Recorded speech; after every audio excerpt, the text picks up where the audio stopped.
নমস্কার বন্ধুরা, শুভ বিকেল। সবাইকে আমি আমার আন্তরিক অভিনন্দন জানিয়ে খুবই সাধারণ একটা ঢ্যাঁড়স আলু ভাজার রেসিপি আমি আমাদের বাড়িতে করলাম সকালে জলখাবারের জন্য। তাই আমি ভাবলাম একটু শেয়ার করি বন্ধুদের সঙ্গে। তবে বন্ধুরাও এটা দেখতে খুবই সাধারণ একটা রেসিপি, কিন্তু করে একবার খেয়ে দেখবেন এবং কমেন্টে যেন খুবই সুস্বাদু।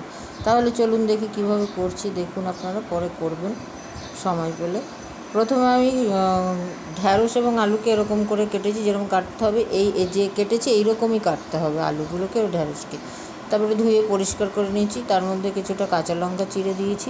দিয়ে আমি কড়াইয়ে সর্ষের তেল দিয়ে, 5 ফোড়ন দিতে হবে এই রেসিপিটা, এবং শুকনো লঙ্কা 2টো ফোড়ন দিয়ে এই যে প্রথমে আমি আলু ভাজতে দিয়েছি। আলুটার যখন জল কেটে গেছে, তখন আমি শুকিয়ে গেছে, তখন আমি ঢ্যাঁড়সটা দিয়েছি। দেওয়ার পর এই যে বসে রয়েছি, একটু মেয়ের সাথে গল্প করছি।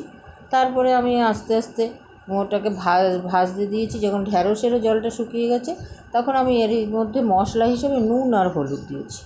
নুন আর হলুদ দিয়ে এরকম আস্তে আস্তে ভেজেছি। তবে আঁচটা কড়া রাখতে হবে, পুড়ে না যায়, জোরে রাখতে হবে। এবার আঁচটা জোরে করে এরকম যখন শুকনো শুকনো হয়ে এসছে, তখন আমি নুন হলুদ তো দেওয়াই ছিল, নেড়ে নেড়ে যখন এরকম লাল লাল হয়ে এলো ঢ্যাঁড়স আলু, তবে চাপা দেবেন না, তাহলে একদম গায়ে গায়ে লেগে যাবে ঢ্যাঁড়স। তো তখন আমি 1 চামচ এর মধ্যে শুকনো লঙ্কা, ঝাল লঙ্কার গুঁড়ো দিয়েছি।